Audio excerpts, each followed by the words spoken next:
Бүгінгі шығарылымда әйелдер жайлы қызықты фактілер мен топтамалар ұсынамыз. Әр заманның қызықтары назарларыңызда.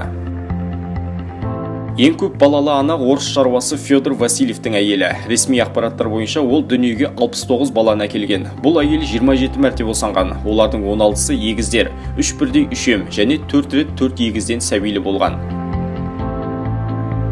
Аққара теледидардың дәуірі кезінде камералар қызыл түстерді жиі сүзгіден өткізетін. Сондықтан еріндегі қызыл далаптар экранды бозғылт қылатын. Осы себепті диктор және актрисалар еріндерін жасыл немесе қызғылт далаптармен бояйтын. 12 жасында ең үлкен кеудеге ие болған қытайлық бойжеткен Тин Хяфен. Оның салмағы 10 келіні тартатын. Дегенмен жүруге ыңғайсыз болу себепті артынша кеудесін кішірейту мақсатында отаға жүгінеді. Некелескен жары ең көп әйел Тереза Ваух. 1922 жылы Шеффилдте өткен сотта ол небәрі 5 жылдың ішінде Англия, Германия, Оңтүстік Африка секілді елдердің 61 азаматымен бір уақытта некеге отырған. Нортемді Ханна Керси ерекше әрі өте сирек кездесетін синдроммен сәбилерін дүниеге әкелген. 23 жастағы бұл ұлыбританиялық азаматшаның 2 жатыры бар. 2006 жылдың желтоқсанында әлем жұртшылығын таңданыста қалдырды. Өмірге үшем әкелген ол, оның екеуін бір жатырдан, біреуін басқасынан босанады.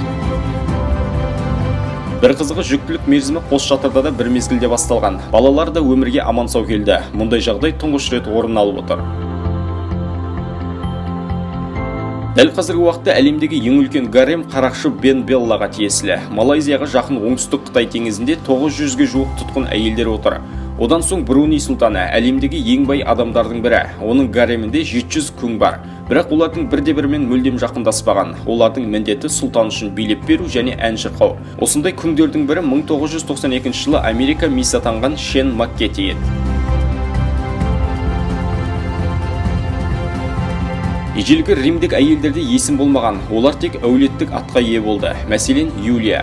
Егерде бір отбасыда біршама қыз дүниеге келсе, олардың еншілеріне реттік сандарды қосып атаған. Екінші дегенді білдіретін сегунда атауы, сондай-ақ терце, үшінші деген мағынада. Дүниеге келіп тірі қалған ең кішкентай сәби Лайоль университетінің медициналық орталығында көрініс берді. 2004 жылы мерзімінен бұрын босану процесі салдарынан салмағы небәрі 260 грамм болған қыз бала дүниеге келді. Бірақ ол өз егізіне қарағанда салмақтылау еді. Екіншісі 600 граммды көрсеткен. Қазір екеуінің де жағдайы қалыпты.